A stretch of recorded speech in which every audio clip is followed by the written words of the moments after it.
Olá, seja bem-vindo à nossa série de aulas sobre Entendendo a Corrente Elétrica nas Tomadas. Esta aula faz parte de uma série onde você vai aprender tudo sobre corrente alternada. Nós vamos estudar muito a corrente contínua ao longo do nosso ano letivo, porém, a corrente alternada tem vindo com muito afinco nos Enems e vestibulares. Nós teremos então nesta aula uma pequena e breve explicação sobre a corrente alternada e sobre alguns exercícios de vestibular e Enem referente à corrente alternada. Muitas vezes a gente confunde o sentido da corrente, a origem da corrente elétrica o objetivo desta aula então é a gente tirar essa confusão. A aula de número 02 será muito interessante. Na aula 02, que você deverá assistir após esta aula aqui, a aula 02, ela traz muitas tira-dúvidas para você. Você vai poder tirar dúvida de realmente a diferença que tem a corrente alternada e a corrente contínua, a origem da corrente alternada. Você vai verificar na aula 02 que a corrente alternada, ela possui o mesmo gerador elétrico da corrente contínua. É o jeito que você pega ela que você obtém a corrente contínua ou alternada. O gerador é o mesmo, tá? Então, para começar, a gente vai dar uma olhadinha como seria o aspecto de um gerador, de um jeito bem simples, bem simplificado, é claro, né? De um jeito bem simplificado, os aspectos de um gerador elétrico, tá? Para a gente começar então, vamos dar uma olhadinha aqui, ó. Imagina que você tivesse então algo que gerasse uma corrente alternada. Mas o que seria essa corrente alternada? Você teria algo que gerasse uma corrente de vai e vem, que ela alternasse seus sentidos. Tá? Isso é muito útil para você responder muitas questões do Enem e de vestibulares. Enem e vestibular está indo muito para o lado da corrente alternada ultimamente, porque os livros trazem um estudo bem aprofundado de corrente contínua e deixa um pouquinho de lado a corrente alternada. Então nós vamos ter um aprofundamento na corrente alternada e também porque esse é o ano de falarmos sobre geração de energia elétrica, fontes renováveis, fontes de energia elétrica, hidrelétrica, termoelétrica, nuclear. É um assunto que vai ser muito discutido, acredito que vai vir com muito afinco em Enems e vestibulares. Nós estamos na crise hídrica, né? E numa crise de energia elétrica, e é um assunto que vai vir à tona com bastante afinco, então, este ano. A corrente elétrica na tomada, nós já sabemos, então, que a corrente elétrica da tomada é a corrente alternada e das pilhas e baterias é a corrente, então, chamada contínua. Mas de um jeito simplificado, como seria a corrente elétrica, como você hoje originaria uma corrente elétrica alternada? Então, a corrente elétrica alternada, ela possui, conforme está nas setinhas aqui em cima, ela possui um movimento de vai e vem, né? Setinha amarela e vermelha ali. Nesse movimento de vai e vem, vamos supor que você tivesse dois fios aqui. Na realidade é um fio só, ele está ligado numa espira, né, numa mola. E esse fio, ele possui duas pontas aí. Não temos fio positivo e nem fio negativo. É um fio só com duas pontas, certo? Imagina que você fosse pôr aqui um indutor, um campo magnético que girasse. Então esse campo magnético ele vai girar. Essa pontinha aqui na cor laranja, né, seria o nosso indutor, e ele vai passar perto e passar longe, passar perto e passar longe, fazendo aí 360 graus com esse sistema de indução para originar a corrente alternada. Então ele vai girar aqui, ele vai passar bem perto dessa espiral e bem longe. Ali nós temos o fio com as duas pontinhas. À medida que esse indutor ele vai se aproximando desse espiral, imagina que algo tivesse freando ele, que tivesse um sistema energético aí freando, você tem dificuldade para empurrar ele para perto. Só que quando ele passa e vai para longe, tem algo que quer puxar ele de volta. Então você está gastando uma certa energia para empurrar ele, para ele aproximar, e uma certa energia para ter que afastar ele, porque daí inverte a situação, uma hora ele segura, freia, outra hora ele quer uma hora ele freia para você não chegar perto, outra hora ele te segura para você não sair de perto. E isso vai se alternando ao longo do percurso. E você tem que gastar essa energia para você empurrar ele, para você fazer ele girar. E essa energia que você gasta para fazer esse movimento giratório aí, ela vai para onde? Essa energia cinética, essa energia de movimento que você tem aí gastando para empurrar esse sistema. Essa energia vai sendo transformada em energia elétrica ao longo daqueles fios. Então aqueles fios eles não vão ter aí um movimento de corrente positiva ou negativa. A gente chama de fase, tá? São fases, tá? As fases podem ser ligadas a fios neutros. Então a fase é uma corrente que vai e vem várias vezes ali por segundo, originária de você alternar um campo eletromagnético, um campo magnético aí perto dessa espira. Então, quando você alterna o campo, né, quando o campo aproxima ou afasta, vai alternando as distâncias, você vai criando uma corrente alternada no fio, uma corrente de vai e vem. Então, imagina o seguinte, ó, qual seria o sentido dessa corrente elétrica nesses fios, então? Quando você tem um sentido de aproximação, vamos imaginar que essa figurinha que eu coloquei aqui em cima, imagina que seja o seguinte, esse gráfico que nós inventamos aí. Essa setinha vermelha é o tamanho da corrente elétrica que surge no fio, é a intensidade da corrente elétrica. Quando o campo indutor ele vai crescendo, essa corrente vai crescendo e ficando a máxima, certo? Só que depois ele vai afastando e aproximando, afastando e aproximando. Essa corrente vai ficando máxima e mínima e zera, só que quando ela zera, ele vai inverter o sentido, porque uma hora ele está no sentido de aproximação, uma hora ele está no sentido de afastamento. Então essa corrente ela cresce, ela reduz e ela zera. Depois ela vai crescer do outro lado, crescer mais ainda, e vai reduzir e vai zerar, formando um novo ciclo novamente. Então aqui nós temos um período completo, nesses 360 graus, onde a corrente elétrica ela vai crescendo, depois ela vai decrescendo, aí essa corrente zera, aí ela inverte o sentido, né? Inverte o sentido. Podemos falar que ela inverteu o sinal, que ela ficou negativa? Teoricamente podemos, mas vamos ver a questão da potência. Por que a potência dela é sempre positiva, se ela pode inverter o sinal e eu posso chamar de essa vinda, esse retorno de uma fase negativa, de um pedacinho de fase negativa? A gente até pode nominar isso aí, mas você vai entender que não tem positivo e negativo. Você vai entender que tem o vai e vem da situação. Quando você pensa em partículas andando, elas vão e vêm, alternando o sentido. Então o que nós vimos aqui? Que à medida que aquele sistema indutor gira e passa longe, passa perto, passa longe e passa perto do sistema, ele vai crescer a corrente para um lado, aí essa corrente decresce e zera. No que ela zera, ela vai começar a crescer do outro lado, passou pelo meio ali, vai crescer do outro lado, cresce e zera. Quando ela cresceu de um lado, zerou, cresceu do outro e zerou, ela completou um ciclo fechado, completou um período que você já viu lá em frequência o que é um período, né? Um período completo da onda. Aí ele vai iniciar uma nova onda se isso fosse colocado num gráfico, certo? Então essa corrente, quando você dá 3.600 voltas por minuto, você tem um total de 60 voltas por segundo. Você pega 3.600 volta no minuto, que é 60 segundos, divide 3.600 por 60 segundos, você conclui que você vai ter aí 60 voltas por segundo se você der 3.600 voltas por minuto. Então, conclusão, nós teríamos aí, se você girar isso aqui 3.600 voltas por minuto, você teria uma frequência de 60 voltas por segundo, que eu chamo de 60 Hz, que nós chamamos, que a física chama de 60 Hz. Então o que é uma corrente elétrica da tomada da minha casa em 60 Hz? Então 60 Hz é a frequência, é o número de vezes que se completa um ciclo desse aí. Ela vai de um lado, vem do outro, completou um ciclo. De um lado, do outro, mais um ciclo. De um lado, do outro, mais um ciclo. Não vai confundir que 60 Hz é um vai e um vem. Vai e vem. Não é. Um vai e vem é uma volta completa. Mais um vai e vem, outra volta completa. E a cada volta completa você tem aí uma frequência de 60 Hz.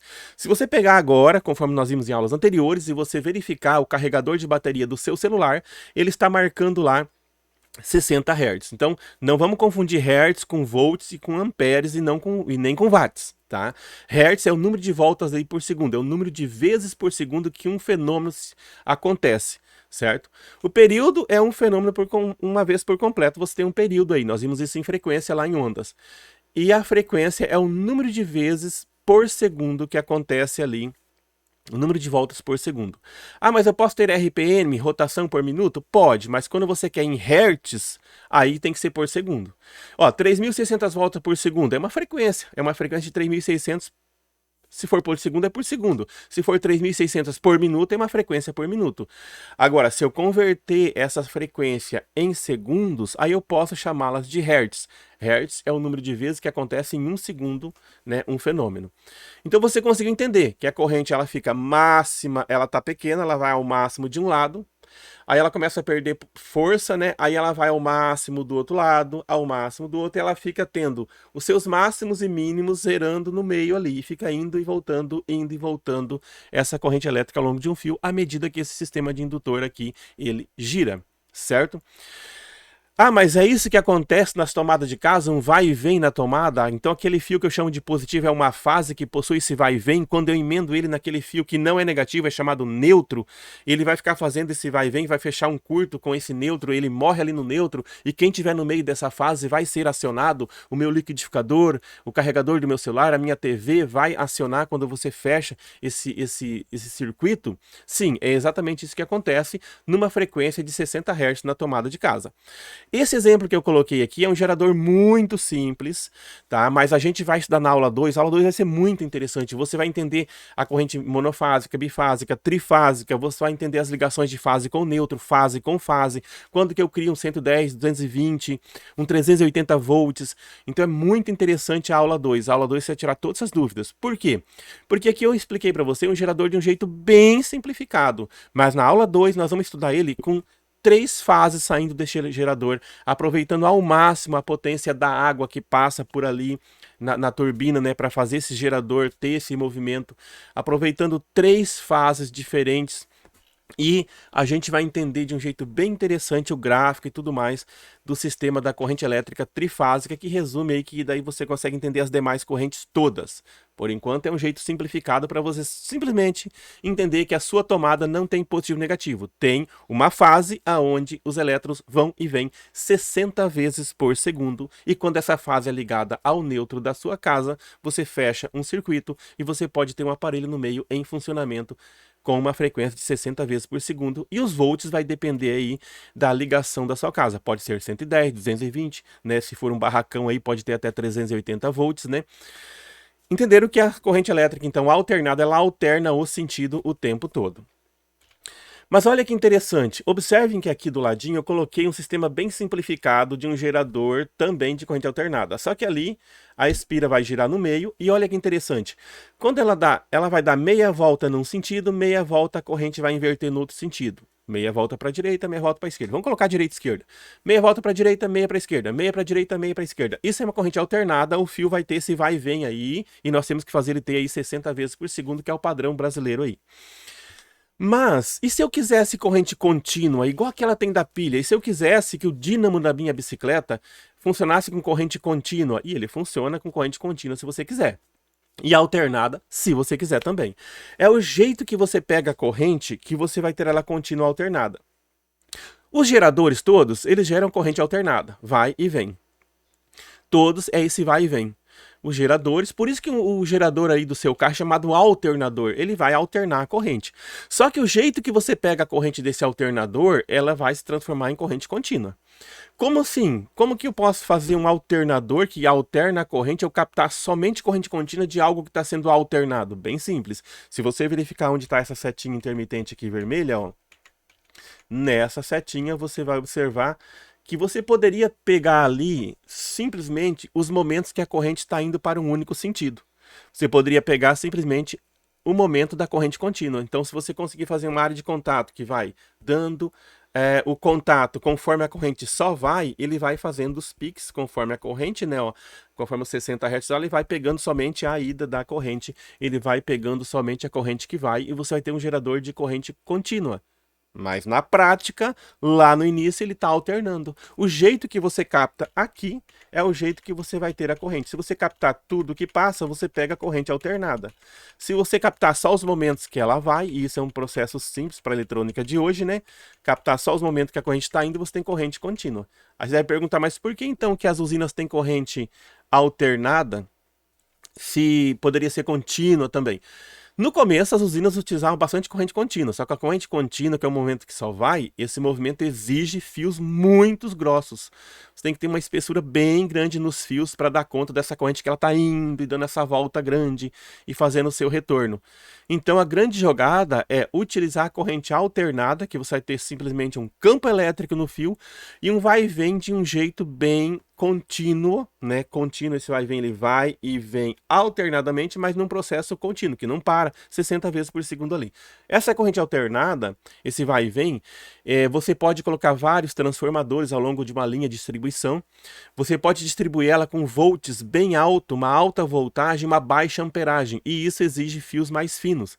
Inclusive, teve alunos que perguntaram na aula, por que quando eu coloco várias baterias e aumento os volts ali no meu carro para um som, eu posso ter uns fios mais finos? Claro que você vai ter um sistema ali para não queimar o rádio, né? Proteção, né? De circuito. Porque se você aumentar os volts, você pode ter uma corrente menor para dar a mesma potência. E se você tem uma corrente menor, você pode ter um fio de energia ali mais estreito. Porque você tem volts alto e pouca corrente, então uma coisa compensa a outra, os fios podem ser mais estreitos. Então você imagina se as usinas fossem feitas ali de corrente contínua. No começo teve usina que utilizou corrente contínua, lá no começo da história da eletricidade, né, da geração elétrica. Mas tinha que ter fios muito espessos, muito grossos, o investimento é grande, dá muito problema. Então a grande jogada é a corrente alternada e utilizar transformadores para você elevar bastante os volts lá na usina. Aí esses volts altos são distribuídos. Os transformadores depois tem a estação baixadora. Então nós vamos ter a estação elevadora na usina, a estação baixadora nas cidades. Depois os transformadores dentro da cidade para baixar um pouquinho mais. À medida que você consegue baixar esses volts, você consegue aumentar a corrente. Então o que interessa é você mandar bastante volts com pouca corrente. Fios mais finos. Quando chega nas residências, você pode baixar os volts e aumentar a corrente elétrica, economizando fios e tudo mais. Imagina então que isso girasse 60 vezes por segundo. Se ele girar 60 vezes por segundo, nós teremos ali então um gráfico nessa forma aí. Vamos imaginar então que nós temos a parte positiva do gráfico, a corrente que nós chamamos de positiva, e a corrente que nós chamamos de negativa, a parte de baixo do gráfico ali. Se você tem corrente positiva, você tem corrente negativa, você vai ter volts positivos e volts negativos também? Podemos dizer teoricamente que sim, tá? Mas é um vai e vem, certo? Mas o que vai acontecer aqui, ó? Nós vimos que a potência em aulas anteriores, a potência é U vezes I, é os volts vezes o amperes. Se você quiser saber os watts de um aparelho, você multiplica os volts vezes os amperes que passa por ele. Se ele é ligado a 110 por 5 amperes, volts vezes amperes. É só multiplicar. Mas olha que interessante nesse gráfico. Nós podemos falar que então nós temos um momento positivo e um movimento negativo e vice-versa? Podemos. Mas por que a potência é sempre a máxima? Por que não fica louco meus aparelhos aí? Porque a potência a gente chama de potência positiva, então. Mas olha que interessante, se você for usar a matemática nesse gráfico, ela vai ser positiva. Olha o que vai acontecer. Se você calcular aqui em cima, na crista, você tem P é igual a U vezes I, volts vezes amperes. Se você calcular lá embaixo, no vale dessa onda, você tem volts vezes amperes nessa onda. Essa onda é uma representação gráfica do vai e vem da corrente alternada, tá? Essa onda, nesse gráfico, é uma representação da corrente alternada. No vai e vem dela. A parte de cima ela foi, a parte de baixo ela vem. Aí ela zera. No que ela zera, começa um novo ciclo para cima de novo. Lembra que uma onda você pode medir entre duas cristas, dois vales, e também entre o início dela e o final ali. Mas olha que interessante. Cada pulso, então, cada S deitado aí é uma onda. E começa um novo ciclo de novo. Então ela vai para frente, ela vai ao máximo, né? Depois ela inverte, vai ao máximo, inverte, vai ao máximo, inverte. É a reversão da onda. Como essa equação é você multiplicar os volts vezes os amperes, eu coloquei duas equaçõezinhas aí, a mesma, né? Uma na crista e uma no vale. Para você entender que a potência é sempre positiva. Guardem bem isso aí para Enem e vestibular. Guardem bem isso aí para Enem e vestibular. A potência vai ser sempre positiva. Por quê? Porque mesmo que você chamasse a parte de baixo de negativo, olha o que vai acontecer. Mesmo você chamando a parte de baixo ali de negativo, se você chamar essa parte de baixo de negativo, o que vai acontecer aqui? Tanto os volts quanto os amperes vão ser negativos, não vão? E menos com menos dá mais. Que legal. Então a potência vai ser sempre positiva. Vamos colocar esse azulzinho aqui para representar a potência, ó. Então qual a potência aqui? Uma potência positiva. E aqui? Positivo, positivo, positivo e sempre positivo, certo? Cada vez que você joga essa formulazinha na parte de cima, mais com mais dá mais. Cada vez que você joga essa equação na parte de baixo, menos com menos dá mais. Então você vai ter uma potência sempre positiva. Isso é muito interessante. Peraí, professor, mas essa potência ela está tendo alguns picos? Ela está tendo alguns picos. Então quer dizer que uma corrente monofásica, que só tem uma fase, ela vai ter esse máximo, mínimo, e vai ocorrer alguns picos ali que não fica uma potência certinha no meu gráfico, então no meu aparelho você não vai ter uma potência contínua bem mais suave, como se diz? Exatamente. Então, um sistema monofásico, ele tem esse item aí, né, de ter uma potência que não é tão assim uniforme. Ela tem os seus picos, sempre positivo, mas sempre tendo os seus picos ali nessa potência, tá? A potência em watts, certo? Então a corrente alternada, quando ela é monofásica, igual essa aí, né, que é esse processo mais tranquilo, uma única fase, que você vai usar uma fase e um nêutron, você vai ter aí uma potência positiva, porém ela tem alguns picos máximos e picos mínimos aí. Então esse azulzinho que nós colocamos aqui é o cálculo dessa fórmula. Quando eu calculo a potência, né, multiplicando os volts vezes os amperes, eu encontro o tempo todo uma potência ali, que a média dela tem o mesmo valor em watts, porém ela tem alguns picos ali. A média dela é sempre a mesma, lógico, né? Mas ela tem alguns picos ali no meio. Interessante isso, né? Agora, olha que interessante, pessoal. Imagina que eu tivesse uma monofásica. Ali eu não tenho 3 sistemas. Eu tenho um sistema só fazendo corrente alternada, certo? Então, imagina que eu tivesse um sistema monofásico na minha casa. Vamos falar que na minha casa entra 127 volts, que eu chamo de 110. 127 volts. E ali eu tenho o meu disjuntor, se vocês olharem, provavelmente vai ser isso. O meu disjuntor lá é 50 amperes. Então, o máximo que a minha casa ali aguenta, pela espessura do fio, pelos volts que entra, a corrente que entra, é 127 volts e, no máximo, 50 amperes. E se elevar esses amperes aí, pode ocorrer um aquecimento nos fios, vai danificar. Ah, mas e por que eles não elevam? Porque se você tentar ligar muita coisa na sua casa monofásica de 127, a corrente vai aumentar tanto, só que a hora que ela aumentar, que começar a querer esquentar os fios, antes mesmo de aquecer os fios, o seu disjuntor vê que está passando muita corrente, cria um campo magnético devido à passagem intensa dessa corrente, e o disjuntor cai, protegendo, fazendo o sistema de proteção aí da sua casa de 110 monofásica, certo?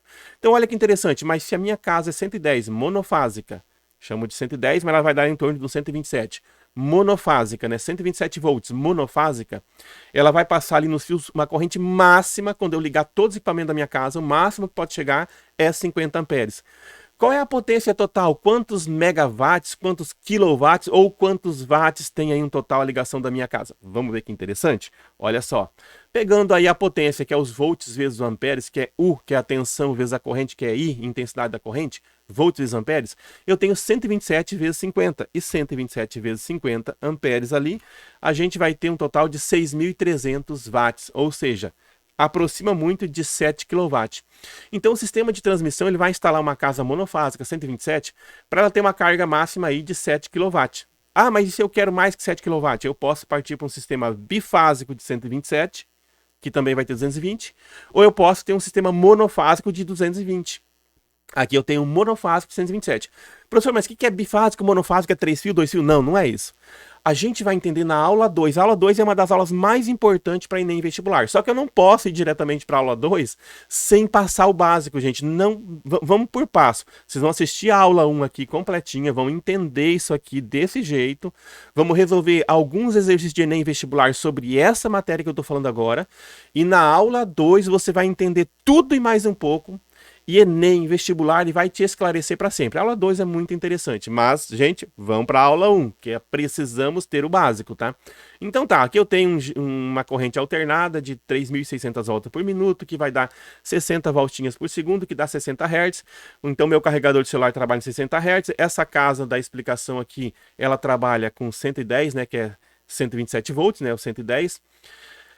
Trabalha com 50 amperes, então o máximo que ela pode chegar é 7 kW, né? 7 kW de carga nessa casa. Para ampliar ela, eu vou ter que colocar ou uma corrente bifásica ou uma monofásica 220. Porém, ela é monofásica 127. A carga dela é 7 kW. Mas olha que interessante, uma casa de 127, monofásica, O máximo de carga é 7 kW. Se tentar passar disso, vai dar mais que 50 amperes ali no meu disjuntor, né? E esse disjuntor automaticamente vai desarmar e falar, opa, para tudo, porque o negócio vai pegar fogo. Então ele protege o sistema até 7 kW. Então aproximou de 7 ali, o disjuntor cai, porque vai estar passando de 50 amperes e o disjuntor é de 50 amperes ali. Então no nosso cálculo, uma coisa bem real, o nosso cálculo real deu 6.300 watts, né? Mas, vamos aproximar para 7 kW aí, né? 6.300 é 6,3 kW. K indica 1000, né? Kilobyte, 1000 byte. Quilograma, 1000 grama, né? Quilômetro, 1000 metros. A gente já lembra disso aí, né? Então a casa aproximou de 7 kW. Olha que interessante, mas não parece 7 kW, 7.000 watts. Mas ó, só um chuveiro básico aí, um chuveiro bom. Tem algum chuveiro ali que trabalha até com 3.000 watts, 3.600. Mas um chuveiro bom aí hoje em dia, ele trabalha com 5.200 watts.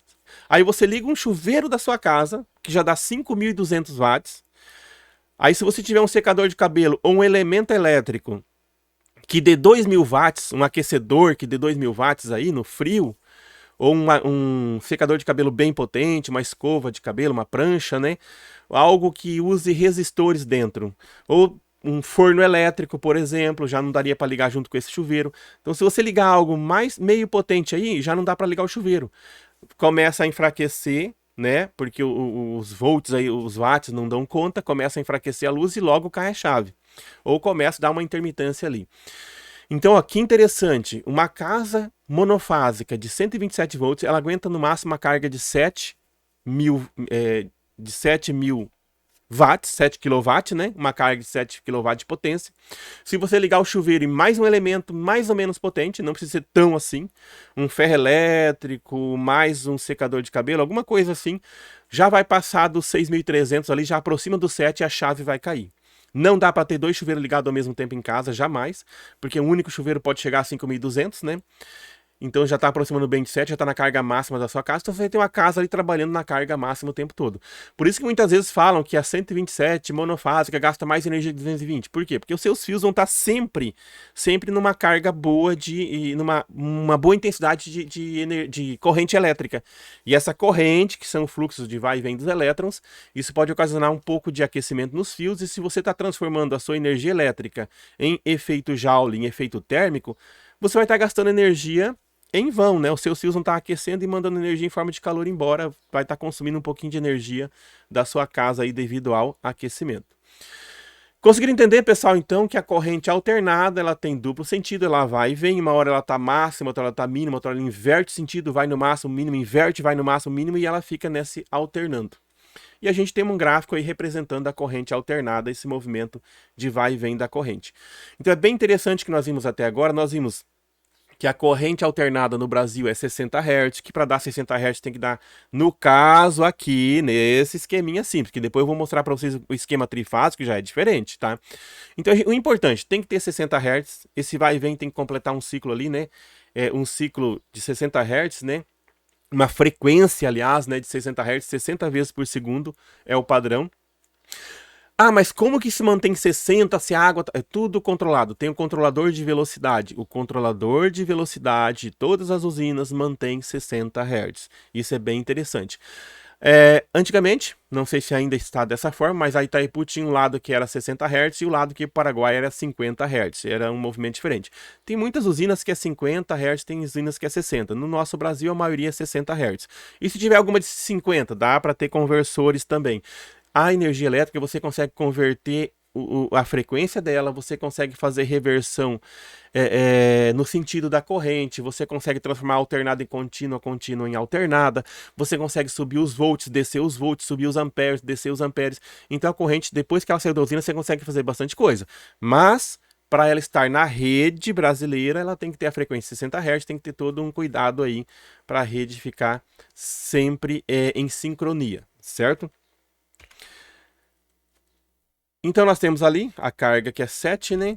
Agora, pessoal, que nós vimos um pouco sobre como produzir essa corrente alternada, nós vamos ver agora algumas questões de Enem e vestibular. Então vamos dar uma olhadinha aqui em questões de Enem e vestibular. E a primeira questão que nós temos, Enem de 2012, sobre isso que eu expliquei para vocês. Para ligar ou desligar uma mesma lâmpada a partir de dois interruptores, conectam seus interruptores para que a mudança de posição de um deles faça ligar ou desligar a lâmpada, não importando qual a posição do outro. Essa ligação é conhecida como interruptores paralelos. Este interruptor é uma chave de duas posições constituída por um polo e dois terminais, conforme mostrado as figuras, né? Na posição 1, a chave conecta ao polo do terminal superior e na 2, na inferior.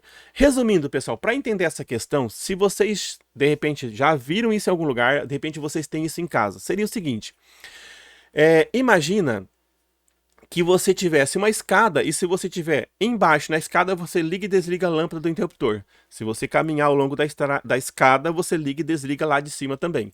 Ou tem casas que tem um interruptor perto da porta, para a hora que você entrar no quarto, você ligar e desligar, e tem um interruptor perto da cabeceira da cama, onde você liga e desliga a mesma lâmpada. Ou seja, você tem dois locais diferentes, dois interruptores diferentes, e os dois ligam e desligam a mesma lâmpada. E a pergunta é, pensando nisso, quais daquelas ligações ali, A, B, C, D, qual daquela ligação ali satisfaz você ligar e desligar a mesma lâmpada em dois interruptores diferentes? Para isso, vamos dar uma olhadinha aqui então. Ó, o que você tem aqui? Vamos para as possibilidades de você ligar e desligar a lâmpada dos dois interruptores. Então, ó, esquecendo essa parte da esquerda aqui, vamos para essa parte da direita, que daí a gente já elimina todas as possibilidades aí. As possibilidades erradas você elimina e já fica com a certa e vai lá marcar a resposta certa. Vamos ver então? Nós temos aqui, ó, na primeira possibilidade. Olha que legal. Você tem que fechar um circuito e a energia tem que passar por dentro da lâmpada. Não importa se vai ou vem, não importa qual é positivo ou negativo, se é fase, se é neutro, esquece o que você fala. Você tem que ter o quê? Você tem que ter em mente que a corrente tem que entrar por um lado, sair pelo outro, para poder passar por dentro da lâmpada e manter ela acesa. Para isso acontecer, o que nós temos aqui, ó? A corrente, na primeira possibilidade, se a corrente passar pelo lado de cima, ela vai chegar na lâmpada e vai, né, fazer o percurso completo acendendo a lâmpada. Então a lâmpada acesa pode ser passando por cima ou pode ser passando pelo lado de baixo. Então o que você conclui aqui, ó? Olha que legal. Na primeira possibilidade, o interruptor da esquerda está para cima, né? E o da direita também está para cima. Fechou o curto com o lado de cima e vai estar acesa a lâmpada. Na terceira possibilidade, que é a de baixo aqui, que nós temos essas duas possibilidades para a lâmpada acesa. Estou falando da lâmpada acesa. Temos duas possibilidades para acesa e duas possibilidades para ela apagada. Vamos pegar a possibilidade 1 e 3, que são as possibilidades para ela ficar acesa.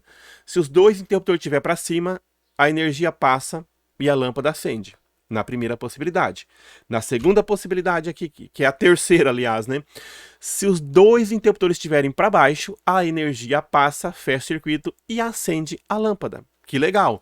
Então, para ela estar acesa, ou tudo para cima ou tudo para baixo. Legal, né? Tá fácil de entender. E para ela estar apagada? Aí, para ela estar apagada, que é a nossa segunda possibilidade lá no lado direito, né? O que nós temos lá? Na segunda possibilidade para ela ficar apagada. Se você tiver o interruptor da esquerda para baixo e da direita para cima, né? Tem que estar os dois para baixo ou os dois para cima, para ela estar acesa. Se tiver um para baixo e um para cima, ela vai estar apagada, porque daí não fecha curto. Então, no caso da segunda possibilidade, ele tem um para baixo e um para cima, não fechou o circuito, o fio ficou aberto, não passa energia, lâmpada apagada. Na quarta possibilidade, o primeiro vai estar para cima, o segundo para baixo. Então, sempre que tiver um para cima e um para baixo, não importa se é o primeiro, se é o segundo, se é o primeiro, não vai passar. Tem que estar os dois para cima ou os dois para baixo. Quando você verifica esse teste aí, se você analisar a questão A, o item A lá no cantinho, o item A, você vê que não satisfaz. O B, você vê que não vai conseguir satisfazer, né? O B não satisfaz porque a hora que você fecha o curto não vai bater lá. A letra C não satisfaz, a letra D não satisfaz. Você já vê pelo desenho, rapidamente assim, ó, no desenho você já vê. Você já vê a resposta no próprio desenho. Ó, quando você analisou o lado direito, você criou isso aí. Imagina que estivesse lá no Enem, você desenhou, criou essas possibilidades, você já vê que a resposta certa é a letra E. Tá? Você já vê que os demais, em certos momentos, ela pode até acender a lâmpada, mas depois não apaga. Em certos momentos, ela pode acender e apagar num único interruptor.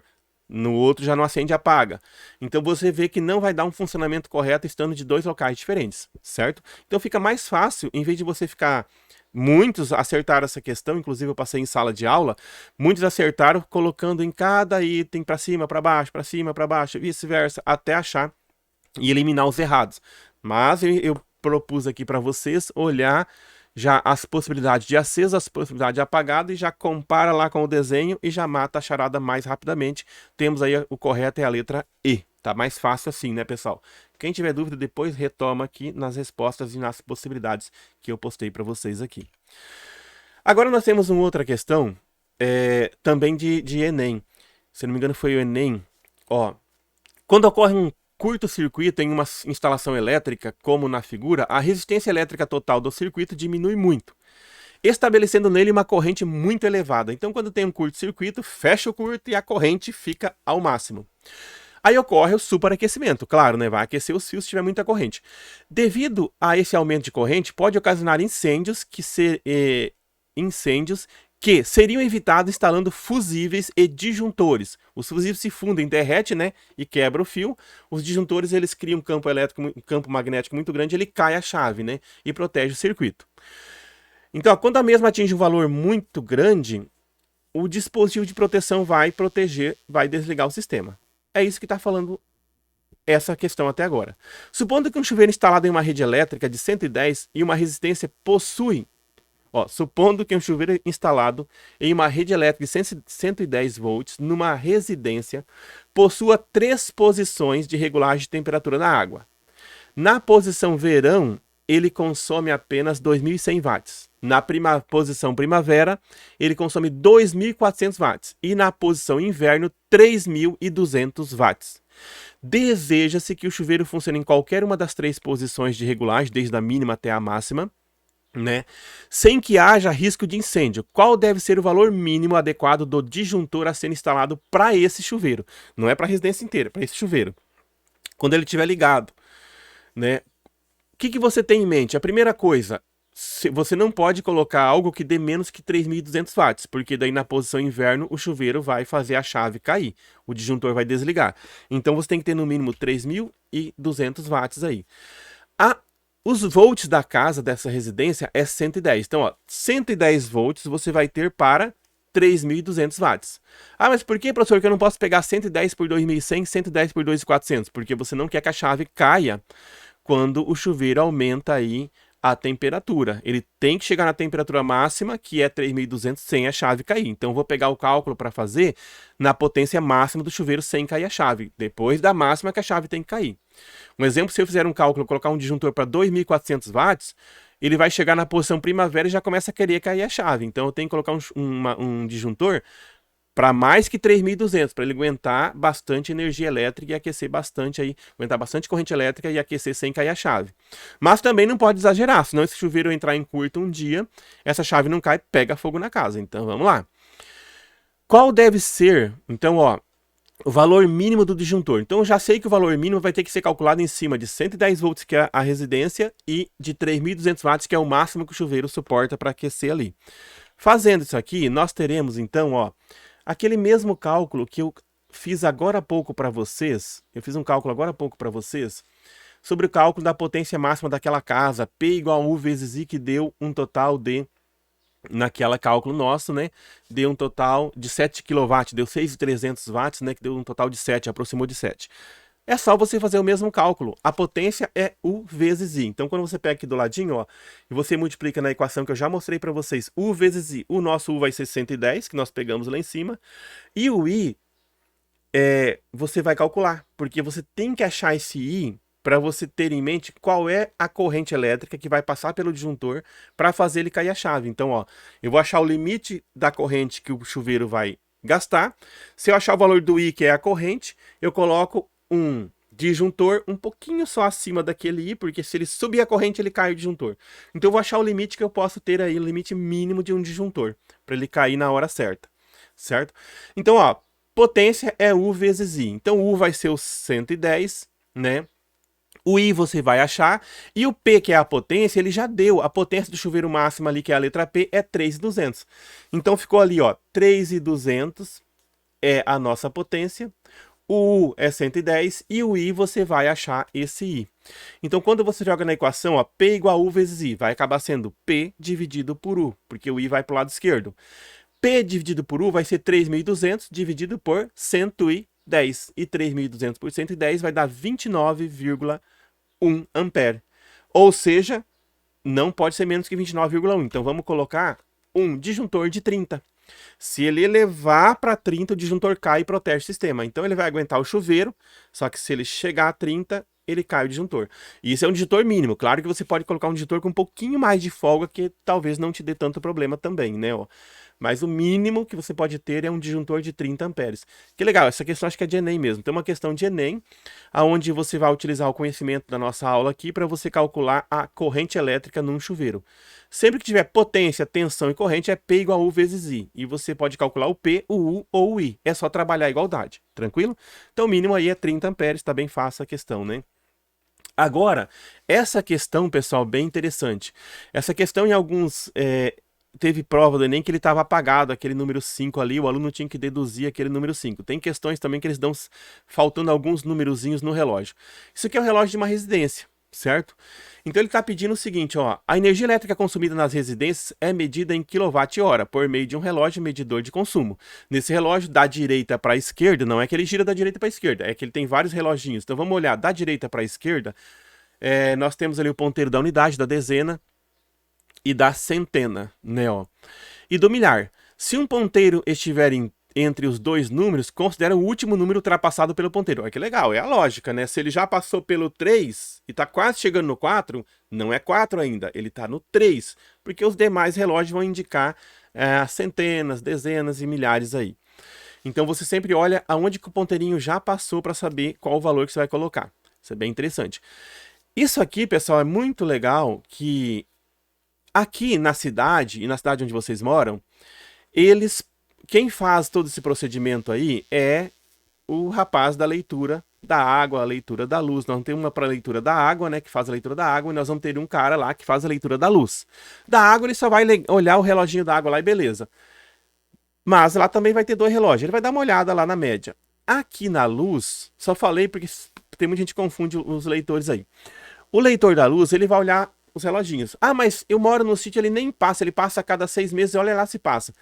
Porque no sítio é feita uma média. Antigamente no sítio era pago a energia elétrica todo mês. E os nossos pais, eles tinham que ir lá no relógio de luz e eles faziam isso. Eles sabem fazer isso. Nossos pais, nossos avós, eles sabem fazer isso, quem já morou no sítio. Porque no sítio quem fazia isso todo mês era a própria pessoa para depois encaminhar e fazer o pagamento. Ah, mas ela não podia mentir? Ela podia, mas daí depois de 6 meses o técnico vinha, fazia a leitura verdadeira e cobrava tudo que você não pagou até aquele mês. Não tem erro. Então você pode fazer uma leitura menor que vai chegar na leitura grande também. Então, os nossos pais e avós sabiam fazer isso. Eles olhavam os reloginhos para poder marcar num papel. Qual que é a grande lógica? Se você olhar esse mês e comparar com o mês passado, você subtrai esse mês, o consumo do mês, menos do mês passado, é o que você tem que pagar de energia elétrica. Tem as datas aí. Então, essa é feita a leitura. Tem a data do mês, né? Dessa leitura. Então o que eles fazem? Em cima da leitura do mês atual, menos o mês passado, é o tanto que você gastou dentro daquele mês, é o que você vai pagar. Como que é feito esse cálculo? Você pega o valor dos quilowatts ali e multiplica pela quantia que você consumiu. Multiplicando o valor pela quantia, você tem o total que você vai pagar no mês, certo? Então, olhando aqui nesse primeiro relógio do mês atual, eu estou colocando ali uma esferinha, ó, tá até intermitente ali, ó. O ponteirinho, esse ponteiro, ó, muita atenção se o ponteirinho gira horário ou anti-horário. Se você olhar aqui, você percebe que o ponteirinho não está subindo, ele está descendo, ele está no sentido anti-horário, ó, não é no sentido horário que ele está. Como que eu sei isso? Olha onde está o 0. 0, 1, 2, 3, 4, 5, 6, 7, 8, 9. Então você vai olhar isso aí.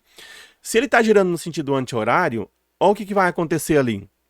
Ele já passou pelo número 2, então ele já passou pelo 2, então eu vou escrever lá no meu papelzinho, que eu estou fazendo a leitura, ele vai ter ali o número 2, não é o 3, porque ele não chegou no 3 ainda, olha o ponteirinho lá, ó. Ele passou pelo 2, mas ele não chegou no 3 ainda. Então, já coloco lá o número 2, e essa é a leitura do mês atual. Então, eu fui lá no meu relógio, estou lendo ele agora. Quem tiver curiosidade, depois da aula, dá um pulinho lá e olha o relógio de vocês, tá? Agora vamos ver aqui, ó.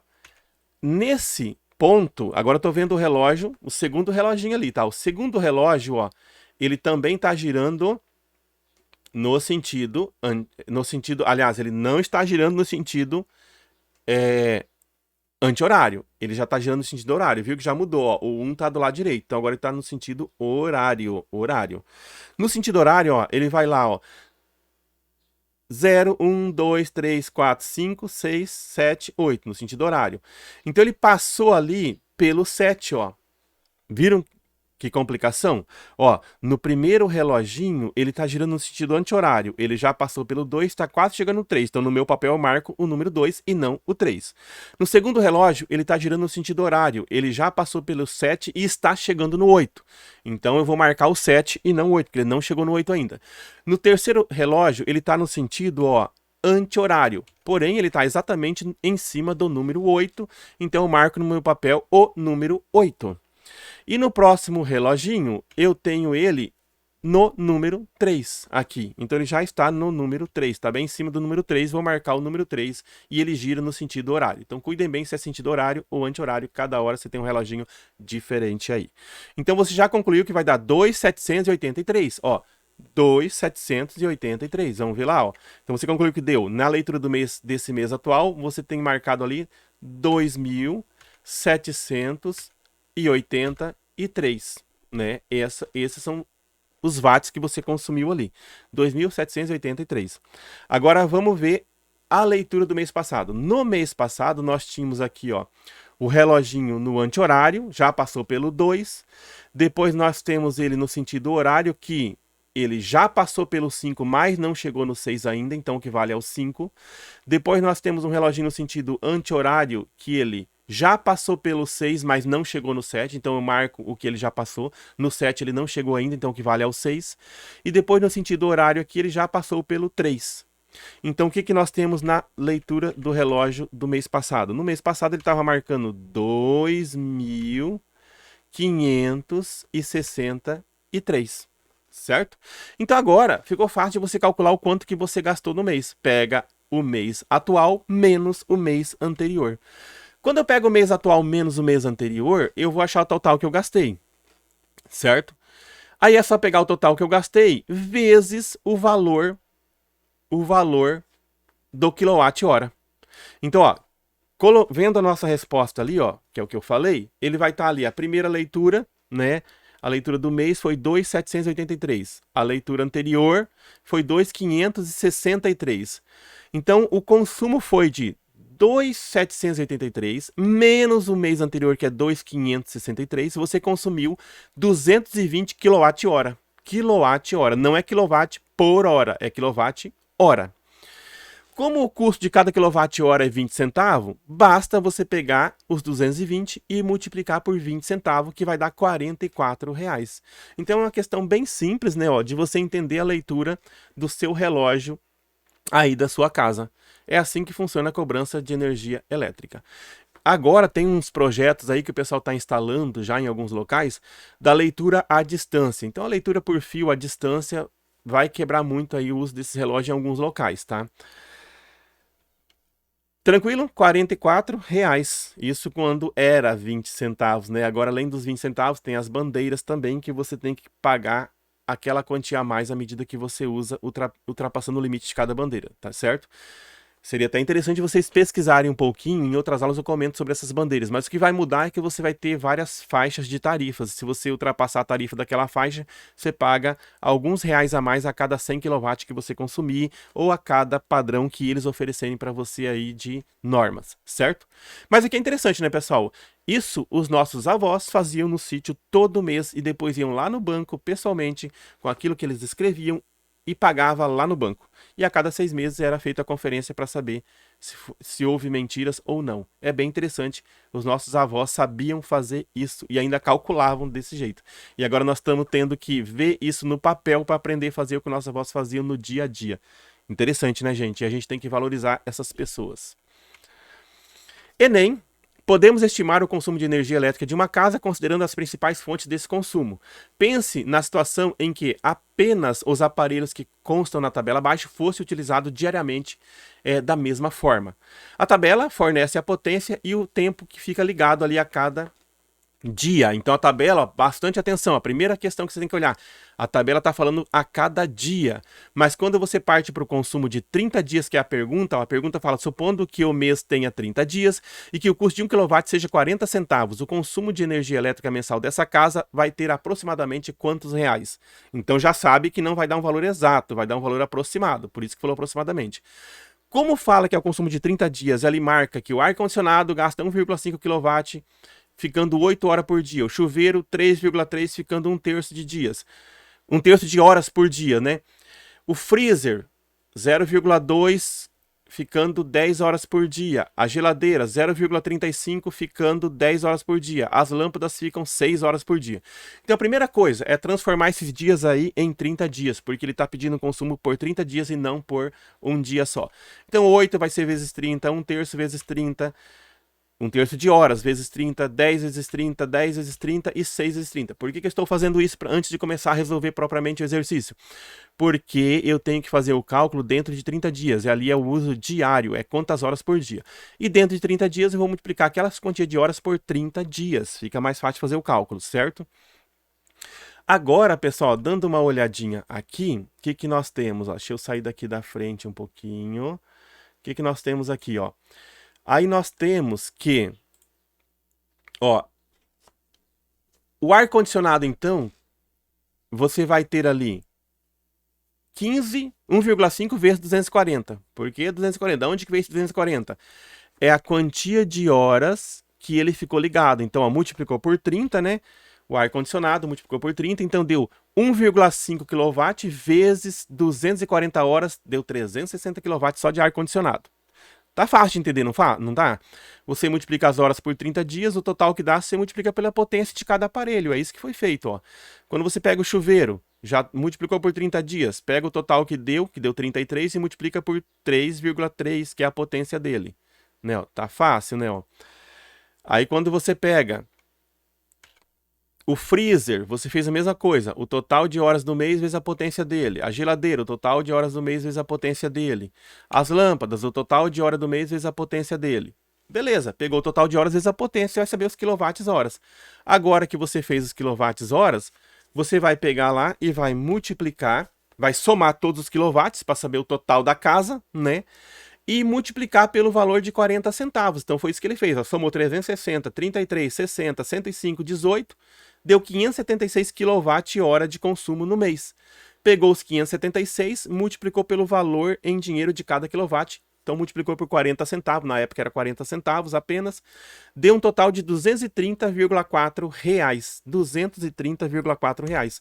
Como a pergunta fala qual é o aproximado foi R$ 230, deu a letra E. Tá fácil, né? Ó, então essa questão de Enem era você pegar, calcular o total de horas por mês, multiplicar pela potência de cada aparelho, somar tudo que você gastou no mês inteiro nessa casa e multiplicar por 40 centavos, que é o valor de cada quilowatt, que deu 230,4, que deu a letra E, R$ 230.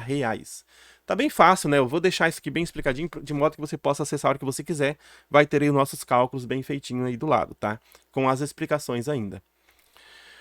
Então, pessoal, essa foi a nossa primeira aula, né, sobre Enem e vestibular dentro da corrente alternada, né? Dentro da corrente alternada. Então, nessa aula, nós entendemos aí a frequência da corrente, né? Que é 60 Hz, entendemos um pouquinho dos 127 volts, um pouquinho de uma corrente monofásica, fizemos alguns exercícios de vestibular e Enem em cima desse conteúdo, entendemos o gráfico da corrente. Aquele gráfico da corrente, pessoal, é interessante você saber, tá? Aquele gráfico que eu passei da corrente elétrica no começo, esse gráfico vai muito para Enem e vestibular, para você entender os picos máximos da corrente, os mínimos, a inversão da corrente no gráfico, né? que a potência é sempre positiva. Eu deixei muitas coisas que eu falei aqui, eu deixei no ar para vocês captarem o seguinte: a gente não sabe. Esse ano, conforme eu já falei, é o ano da crise hídrica, da falta de energia elétrica, estamos no limite aí. Provavelmente vocês vão ter esse assunto do começo ao final de Enem e vestibular. Fica a dica para todos vocês aí. Então, nessa aula eu deixei bastante dicas que são coisas. Não se atenham, pessoal, não se atenham esse ano em ficar somente resolvendo exercício. Ah, o professor ficou aqui falando quase 1 hora e resolveu 4 exercícios de física. O que interessa, gente, não é a resolução do exercício. Aquele exercício já caiu no Enem, já foi para o vestibular. O que interessa é os comentários que nós professores fazemos em cima de todo esse assunto. Eu poderia colocar aqui uma frase e ficar 1 hora falando sobre essa frase, mas eu preferi colocar os desenhos e 4 exercícios para vocês aí. Mas o que interessa é todo o conjunto do que eu falei, porque isso tudo pode ser mudado por Enem e vestibular, e aquilo que eu falei é o que vai te salvar na hora, tá? Então, os exercícios e os nossos desenhos foram os ganchos para a nossa aula de hoje. Gente, um abraço a todos, fiquem com Deus. Lembrando, a aula 2 é a mais importante para Enem vestibular que você possa saber sobre essa matéria de energia. Depois teremos a aula 3, a 4, a 5, que será uma série de aulas aí bem interessante, que vai sempre comparar a corrente alternada com contínua. Abraço a todos, até mais, pessoal!